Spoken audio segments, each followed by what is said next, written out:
slavery has been abolished. Apparently, Brexit is about separating Britain from the rest of the world, apparently, but not. So I'm down at the Houses of Parliament today, and it's undergoing a lot of changes. You know, it's covered in scaffold. There's normally a lot of scaffold here, but they're literally ripping the whole lot out, and they're going to be putting the whole lot back in.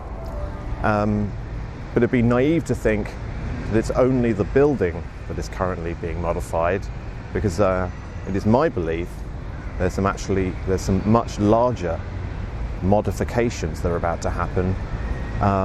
Hence the election cycle coming very, very soon to a town near you. If you ask most people why the election is happening now rather than in a couple of years' time or whatever, they're going to say to you something like, oh, it's to do with Brexit. You know, they've got to get a proper mandate for Brexit. That's why they've got to call an election. Theresa May, you know, she has to be proper Prime Minister if she's going to perform such a radical constitutional change.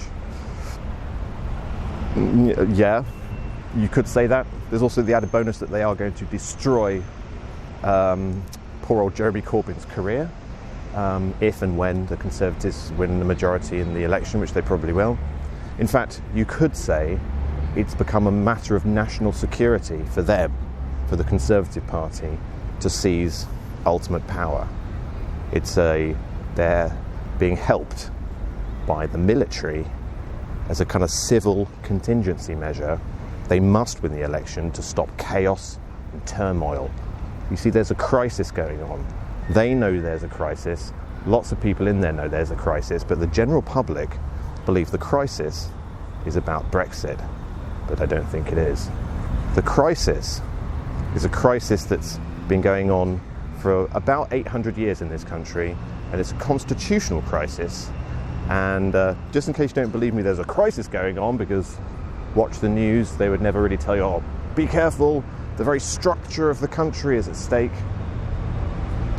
They're going to tell you about xenophobia, terrorism, borders, and civil rights, and all of this kind of stuff, when in private they're discussing something else. There's a document here I've got from the Constitutional Reform Committee in the House of Commons, and I'll link it in the description in case you want to look at it. It's many, many, many pages long.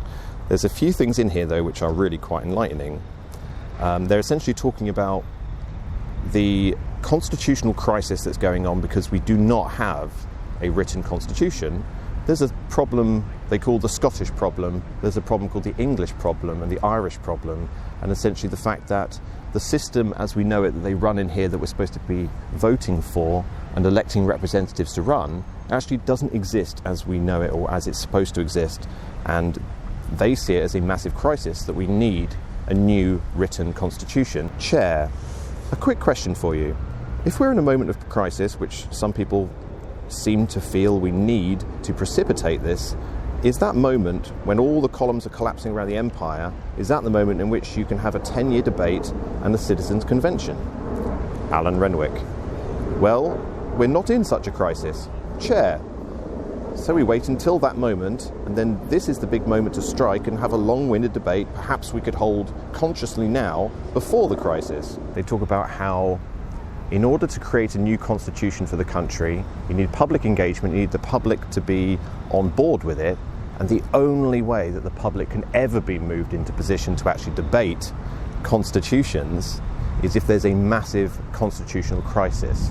And in the paper was written a few years ago, a couple of years ago, they didn't know that the whole Brexit thing was going to happen. The Brexit thing has created the very a perfect scenario for them to bring about a debate about the Constitution and the possibility of writing a new one. Now, Theresa May, the way I look at it, it's almost like for them a national security issue that Theresa May is on board with a proper government in order to write the new constitution for the country, because, of course, in terms of constitutional arrangement, there's a few things that we still have that will be the bedrock of any new constitution, but nobody really wants to talk about it.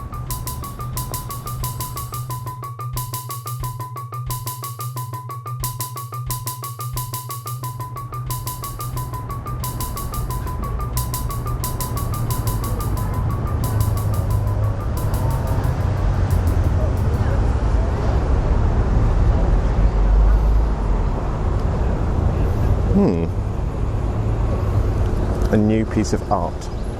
Isn't it lovely when they put up a new piece of art? It's like holding hands, and it's opposite MI6 across the river. Holding hands. It looks like the position where two people would hold hands because they're in love or they like each other or whatever, or they're just friends. But if you ask me, given its position, that's what you do when you pray. Normally the hands point upwards towards supposed God when you pray. Those hands pointing downwards as if they're praying to Satan. Is there any relevance to that? I don't know. That's how I see it. I'm no expert in art though. Or am I? We'll never know. Something that will just never change. I don't think whatever happens in this country, no matter what happens in this country, constitutionally, with Brexit, whatever government we have, there's always one thing that always stays completely solid and completely stable, and that is the unwritten constitutional arrangement that is designed for the secret services, things like MI6, MI5, and various other shadowy departments who are, of course, taking the benefit of what we would term the social contract. The contract arranged so that we can pay for something that's going to promote our livelihoods and our happiness and our community. I believe that's actually what the social contract is supposed to be about. But of course, along with all that mass robbery of the general public, a lot of that money goes filtering into dark, spooky projects with a true kind of internationalism.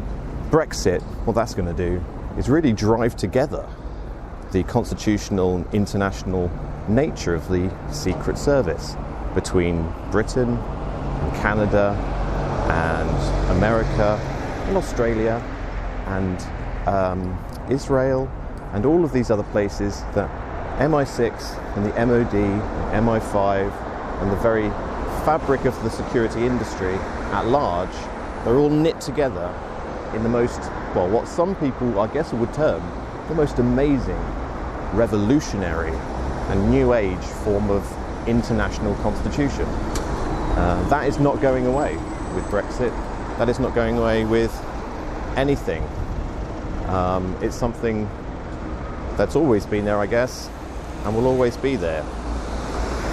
The people will never get the choice to modify and regulate the secret services because nowadays the kind of infrastructure that Theresa May has to her disposal is the kind of infrastructure that can swing elections in other countries. It can swing things like the Brexit referendum.